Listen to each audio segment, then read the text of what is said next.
Calc Chats number 4. Today we're going to talk about the chain rule and higher order derivatives. So let's go over some new basic derivatives first. So the derivative of e to the x is probably the easiest one to remember. The derivative is just itself, e to the x. Our derivative of ln to the x, this one might be a little bit trickier to memorize. This one is 1 over x.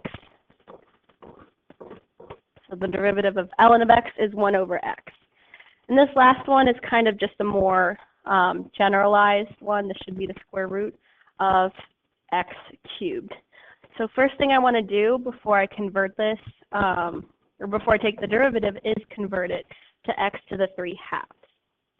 So when I take the derivative of any radical function, I can still use the power rule. We were generalizing it and just using with integers, positive and negative, but now we can also use it with positive and negative fractions as well. So this derivative is just going to be 3 halves times x to the 3 halves minus 1. And remember that 1 is just 2 over 2. So this is going to look like 3 halves x to the 3 minus 2 is 1 over 2. So again, this is just a more specific version, but it is very just, we can generalize it to use all kinds of fractions. So today we're going to be dealing with composite functions, so here's just a quick review. So I'm given these two functions, g of x equals 6x and f of x equals 2x squared, and I want to find f of g of x. So first thing I want to do is I want to start outside and go in. So I want to find, I want to plug in 6x for g of x. So I want to take f of 6x, and then when I'm plugging it into my original function f of x, wherever I see x, I'm just going to plug in 6x. So again, I see x up here with the x squared, so I'm going to plug in 6x. So this turns into 2 times 6x squared. Remember, I have to square everything inside. 36x squared, so this just ends up being 72x squared. So this is kind of the basis that we're going off of for today. So we've learned how to use product rule, and that's when we're multiplying two functions together. But now we're going to learn about the chain rule, which is when we're given a composite function. So we're given h of x equals f of g of x. So something that we just dealt with today, but they might look like different functions. So the rule for the chain rule is that the derivative of h of x is equal to f prime of g of x times g prime of x. So this is kind of abstract for now. This might not even make any sense, but we're going to talk about what this looks like in an example. So here we have h of x is sine of x squared plus x. So we're just going to first find what's our f of x and what's our g of x. So remember, our g of x is our inside function. So our g of x is x squared plus x. And our f of x is just going to be sine of just regular x. So our outside function is sine, our inside function is x squared plus x. So our chain rule, remember, is f prime of g of x times g prime of x. So f prime is just going to be cosine of x. And g prime is 2x plus 1. Remember, we're just taking the derivative of both of these functions. So whenever I'm taking the derivative of sine, I get cosine. The derivative of x squared plus x is 2x plus 1. So I'm going to look back up here and I'm going to say, okay, so f prime of g of x. So what does this look like?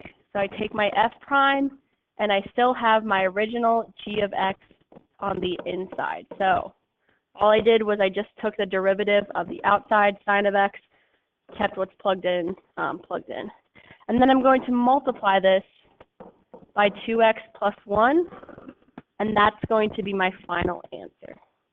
So what I did was I first found my inside and outside functions, my f of x and my g of x. I took the derivative of both, and then I plugged them into my nice, nifty little formula.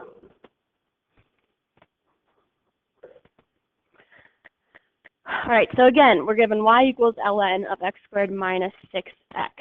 So my f of x, my outside function, is just ln of x. My g of x, my inside function, is just x squared minus 6x. And when I take the derivative, we just learned the derivative of ln of x is just 1 over x. And the derivative of x squared minus 6x is 2x minus 6, just that power rule. We're still going to use our rule, f prime of g of x times g prime of x. So when I come down here, my derivative is 1 over x, but I'm going to use g of x, so I'm going to take 1 over x squared minus 6x times g prime of x, 2x minus 6.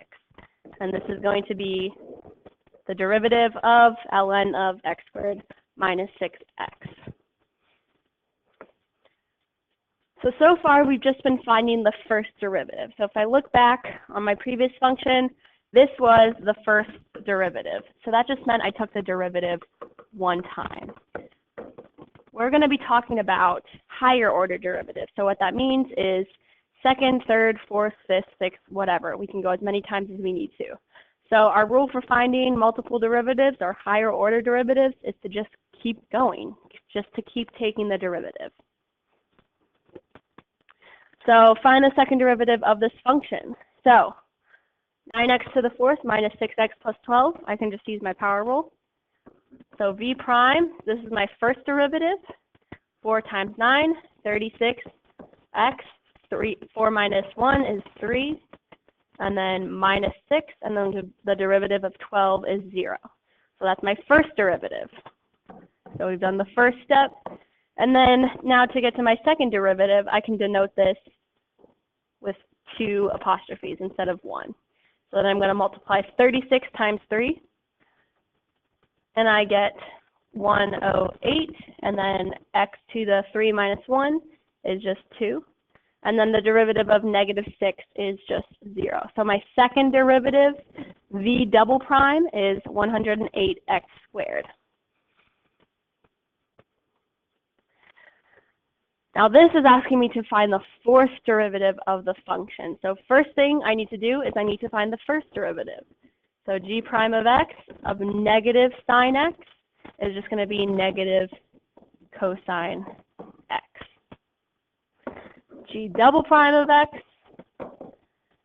the derivative of cosine is negative sine, so the derivative of negative cosine is going to be positive sine of x.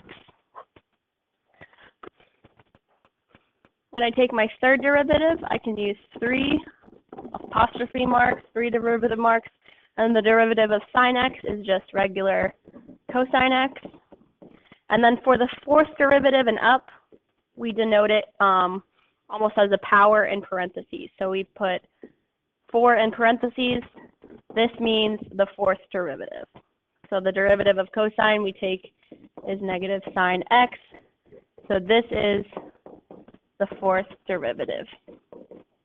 So in order to find these higher order derivatives, we have to find the ones before it. So if I wanted to find the sixth, I would have to find 1, 2, 3, 4, and 5 before I could find 6. So we just have to keep going.